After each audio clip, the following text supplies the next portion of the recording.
हरे कृष्णा, राधे राधे दोस्तों। स्वागत है आपका हमारे आज के ब्लॉग में। कैसे हैं आप सब? उम्मीद है अच्छे होंगे, स्वस्थ होंगे, प्रसन्न होंगे। तो आज का ब्लॉग शुरू हो रहा है सुबह के 5 बजे से और आज है 6 दिसंबर, दिन है मंगलवार। तो आज मैं आपके साथ शेयर करने वाली हूँ अपनी सुबह की दिनचर्या।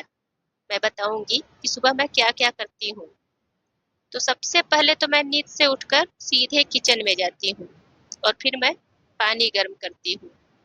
और जब थोड़ा-सा पानी गर्म हो जाता है, थोड़ा गुनगुना हो जाता है, तब मैं ज़मीन पर उकड़ू बैठकर पानी थोड़ा-थोड़ा करके पीती हूँ।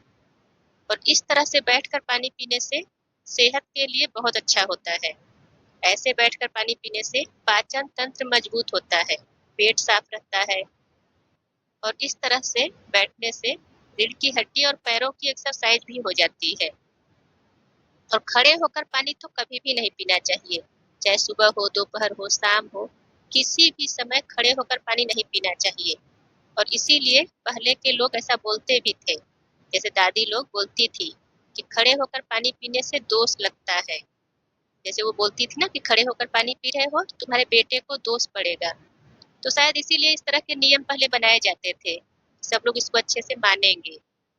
तो इसीलिए मैं सुबह एक भगोना ही पानी गर्म कर लेती हूँ और पहले खुद पी लेती हूँ, उसके बाद सबके बेड के पास पहुँचा देती हूँ। तो पतिदेव को बेड पर ही पानी और चाय चाहिए होता है और बाबू भी सो रहा है तो उसको भी मैंने जगा के गर्म पानी दे दिया है। और उसके बाद अब मैं लग गई हूँ सफाई में। तो सबसे पहले मैं झाड़ू लगा लेती हूँ और उसके बाद फिर पोछा लगाती हूँ और पोछा वगैरह लगाने के बाद फिर मैं एक्सरसाइज करती हूँ। तो कभी-कभार ऐसा होता है कि किसी दिन काम ज़्यादा रहता है, तो उस हिसाब से मैं मैनेज कर लेती हूँ अपना। लेकिन एक्सरसाइज तो मेरा चलता ही है। कम ज़्यादा हो सकता है, अगर काम ज़्यादा है तो थोड़ा-सा टाइम कम कर लेती हूँ। लेकिन आधे घंटे का एक्सरसाइज तो मैं करती हूँ पक्का और सबको ही करना चाहिए। ये बहुत ज़रूरी है सबके लिए।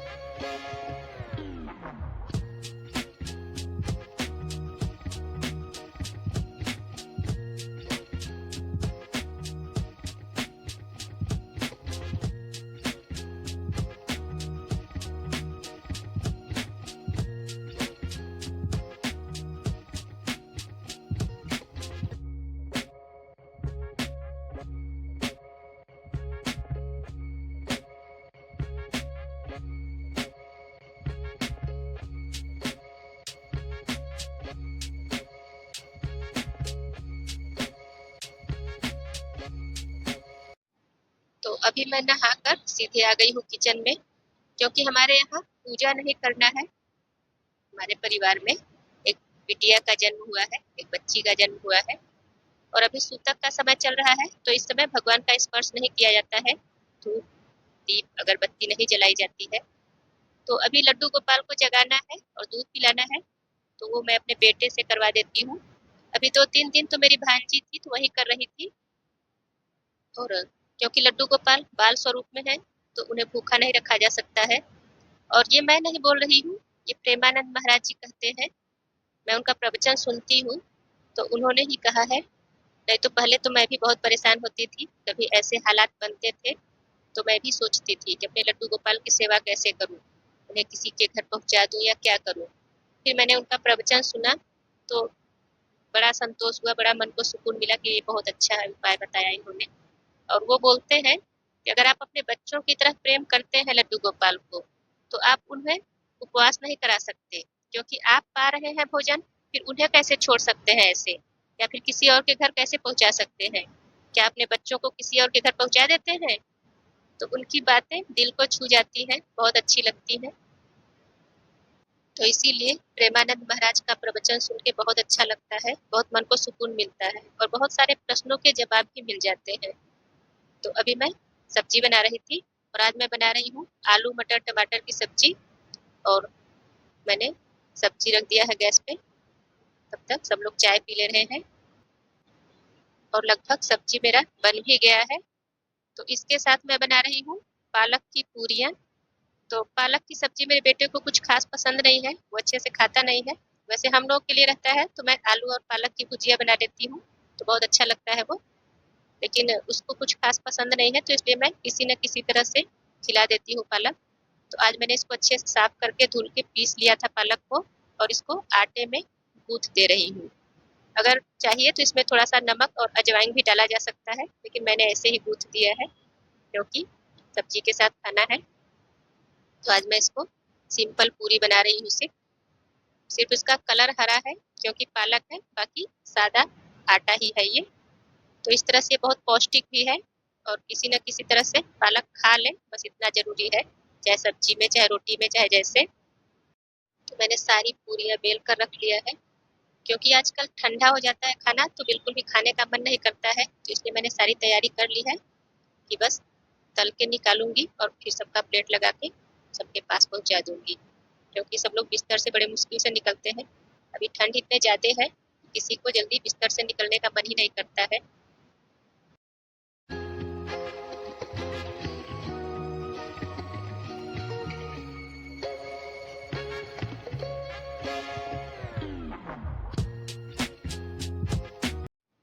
ये देखिए, ये पूरियाँ देखने में कितनी सुंदर दिखती हैं, और ये पौष्टिक तो है ही, देखने में भी बहुत सुंदर दिखती हैं, हरी हरी। और खाना अगर देखने में बहुत अच्छा लगता है तो स्वाद तो अपने आप ही बढ़ जाता है, इसलिए खाने।